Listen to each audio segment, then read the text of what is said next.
Ümumi təhsil sistemində idarəetmənin səmərəliliyini və şəffaflığını artırmaq məqsədi ilə bu ildən etibarən Dövlət Ümumi Təhsil Müəssisələrinə direktorların işə qəbulu müsabiqəsi yeni yanaşmalar əsasında təşkil olunacaq.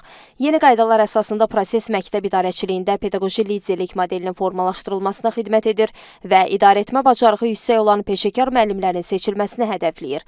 Bu çərçivədə sertifikatlaşdırmada, müəllimlərin işə qəbul imtahanında və ya diaqnostik qiymətləndirmədə yüksək nəticə əldə edən namizədlər arasından seçim aparılacaq.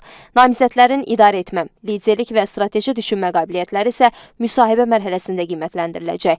Müsabiqə mərhələli şəkildə həyata keçiriləcək ki, bu da daha çox namizədlə keyfiyyətli müsahibələrin aparılmasına və onların peşəkar, həmçinin şəxsi kompetensiyaların geniş qiymətləndirilməsinə imkan yaradacaq. İlkin mərhələdə Naxçıvan Muxtar Respublikası Təhsil Nazirliyi, Bakı şəhəri üzrə təhsil idarəsi və regional təhsil idarələri tərəfindən 80-ə yaxın vakant direktor vəzifəsi müəyyənləşdirilib.